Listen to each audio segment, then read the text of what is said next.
गीता अध्याय 4 चल रहा है। बड़ा ही आनंदमय इसमें प्रश्नोत्तर चल रहे हैं।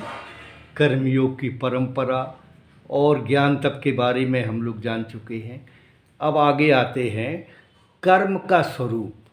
तो इस संबंध में अपनी जिज्ञासाएं आदरणीय बड़े भाई डॉक्टर राजेंद्र कुमार मिश्र जी से मैं निवेदन कर रहा हूँ। आइए डॉक्टर राजेंद्र कुमार मिश्र जी से मिलते हैं।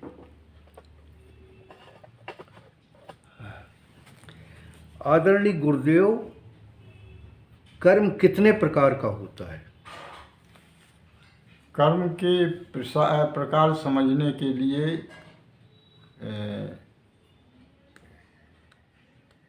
कर्म के 3 स्वरूपों का विचार किया जाता है। कर्म, विकर्म और अकर्म।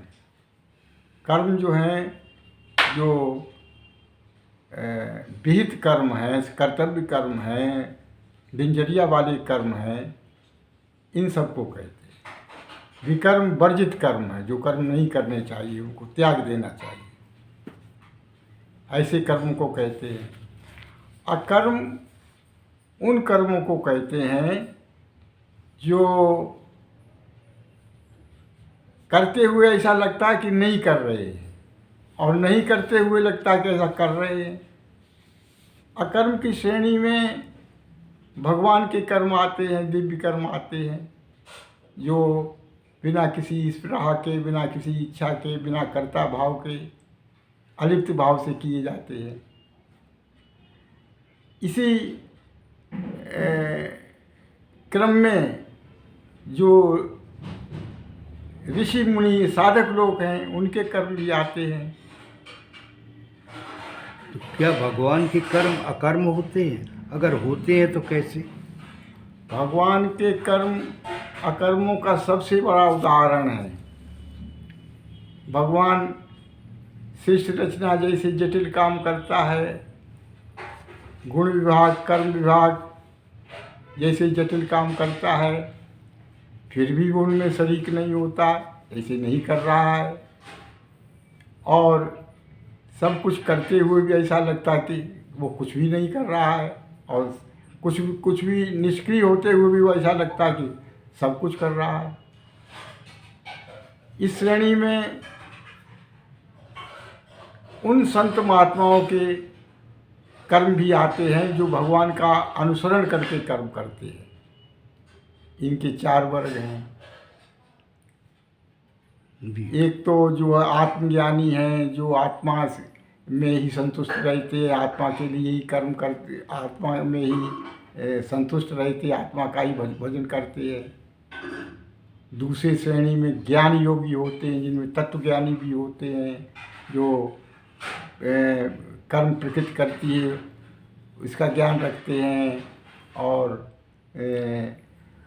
गुण विभाग, कर्म विभाग का ज्ञान रखते हैं। तो उसमें ज्ञानी भी होते हैं। ज्ञानी वो लोग होते हैं जिनकी कर्मों के बीज जो है वो ज्ञान में दग्ध हो गए हैं। इसी तरह से कर्मयोगी भी होते हैं। कर्मयोगी सब कर्म भगवान को अर्पित करके करते हैं। इसमें यज्ञ कर्म भी होते हैं। यज्ञ कर्म आध्यात्मिक भी होते हैं, साधारण सामान्य भी होते हैं। सामान्य कर्मों में द्रव्य यज्ञ होते हैं। द्रव्य यज्ञ के साथ साथ ज्ञान यज्ञ होते हैं। ज्ञान यज्ञ का मतलब है कि जो